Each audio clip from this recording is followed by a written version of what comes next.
Assalamualaikum warahmatullahi wabarakatuh. Perkenalkan, saya Dian Septiani, NPM 23411175, Program Studi Manajemen, kelas MNJ 23C, Universitas Teknokrat Indonesia. Di sini saya akan menjelaskan materi pengertian manajemen dan fungsi manajemen. Apa itu manajemen? Manajemen adalah proses pengorganisasian, pengaturan, pengelolaan sumber daya manusia, sampai dengan pengendalian agar bisa mencapai tujuan dari suatu kegiatan. Manajemen bisa membuat bisnis menjadi lebih berkembang karena dijalankan secara terstruktural dan prosedural. Dengan demikian, proses manajemen akan membantu Anda dalam menetapkan keputusan atau kebijakan yang baik.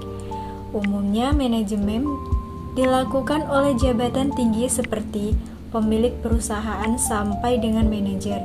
Hal ini karena agar komando perusahaan dapat diberikan secara terpusat sehingga berjalan dengan efektif.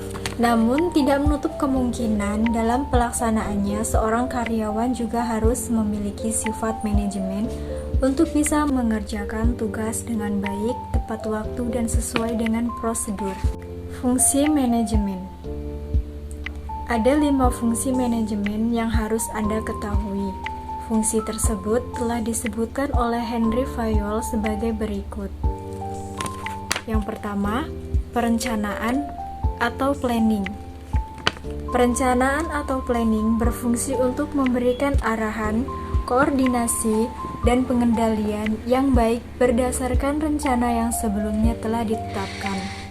Adanya rencana bisa membuat semua terkonsep dengan baik sehingga setiap pelaksanaan yang dilakukan akan memiliki patokan dasar yang baik sehingga setiap langkah penting yang diambil tidak seenaknya. Rencana yang baik juga memungkinkan tujuan dari organisasi atau perusahaan dapat tercapai.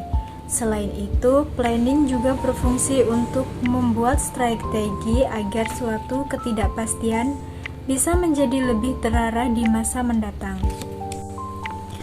Fungsi manajemen yang kedua yaitu pengorganisasian. Dalam menjalankan fungsi pengorganisasian ini terdiri dari 4 tingkatan, di antaranya adalah pembagian tugas menjadi satu pengarahan, ada jenjang organisasi, dan tingkat sentralisasi.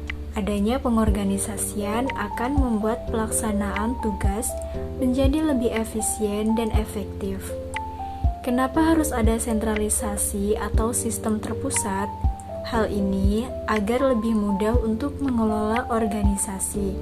Jadi, perintah yang diberikan harus dalam satu kesatuan yang disetujui oleh tingkat planning atas atau ketua.